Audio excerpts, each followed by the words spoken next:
Welcome to another episode with Hayden be Grillin. And this afternoon we're going to grill my favorite thing to grill, and that is the old drunk chicken. This bird is going to be so tender, so juicy, so full of flavor. It is delicious and it's fun to make. So let's get started. Now the drunk chicken it's gonna take about an hour and a half to cook on the grill. So I mean that's another reason why I don't do this one very often, because it's time consuming, and it's gonna make a lot of food. So here we go. All right, so here's our chicken. First thing we're gonna do is we're gonna make sure that the giblets have been removed from the cavity. And that was pretty easy. This chicken came without any giblets. So now we're just gonna turn a little bit of water on.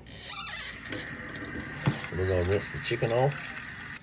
And once you get the chicken rinsed off, take your paper towel, just kind of pat it dry. We're gonna do this side, then we're gonna flip it over and do the back side. So once you got your chicken rinsed and dried off, then we're gonna grab a small bowl and mix the following ingredients. 1/3 cup of brown sugar, 2 tablespoons of chili powder, 2 tablespoons of paprika, 2 tablespoons of mustard powder. We're gonna add in a little bit of salt, a little bit of black pepper, and I'm a big fan of garlic, so we're gonna add a little bit of garlic powder. And once you got all them ingredients mixed together, or in there, you're just gonna mix them all in, get a nice uniform mixture. All right, so we got our all mixed in together. It's looking pretty good and it's smelling really good. So now we get back to our chicken. We're gonna pour a little bit of olive oil onto the chicken.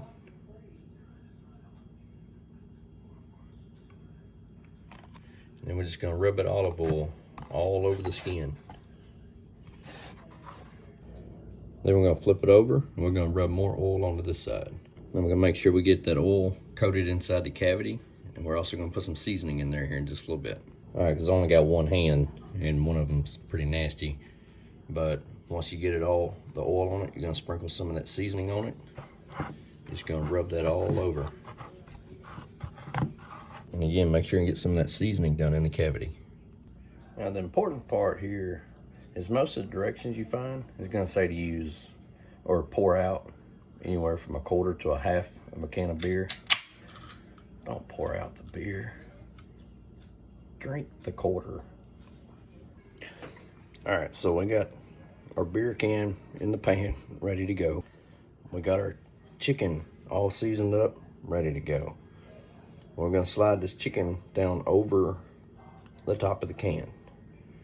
Now, that beer is gonna cook from the inside out, so it's gonna put moisture into that chicken, keeping it from drying out. That is the secret to this. That's what makes it so tender and so juicy. All right, so we're sliding her down on the beer can. Now I'm using this tray here because it's gonna give me better stability with the can when I put it on the grill. So our temperature range that we want to keep our grill at is 325 to 350, somewhere around that range. So this is where if you had one of the grills where you could set your temperature and just forget it, that'd be real nice, but we don't have that. All right, so you just got to pay close attention to the temperature and stay on top of it. You may have to adjust the knobs up or down throughout that hour and a half. So this grill here has got 4 burners on it. So what I did was I put my 2 middle burners, I turned them all the way down, and I used my 2 outside ones. That's where I'm gonna have most of my heat coming from. So when we set our chicken down, it's not directly over a really high heat. Once I lit the grill and let it start going with those 2 outside burners all the way up or turned on at all, I was getting too much heat. So I had to turn them completely off, and I turned my inside burners down pretty low because I was getting up over that 350 mark. So that's what I was meaning earlier. To stay on top of the temperature and make sure you're not getting too hot, because then it's gonna dry out. But you don't want it too low, because then it's never gonna get done, or it's gonna take longer to get it done. So you gotta stay on top of the temperature. So my timer just went off. I'm about to raise the lid and see how this looks together, all right? Ooh, look at that color. Look at that. It is looking good, smelling good. Here, I don't have my thermometer that I would normally have at the house. So we're gonna do the old cut into it method and make sure there's no pink left in it, because I mean it's chicken, so we'll make sure we don't leave this undercooked. I don't know how well y'all can see that, but you look into there, some of the thickest part of the chicken, and there's no pink at all. All right, so you can see here, I've cut into the bird. All right, all that meat is so tender, none of it's undercooked. Now we're gonna give it that all important taste test.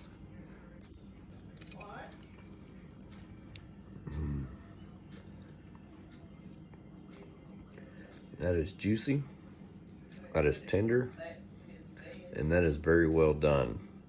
Please, please, if you get the time, try this recipe. Let me know what you think. And as always, if you like the video, hit like, subscribe, and thank you very much.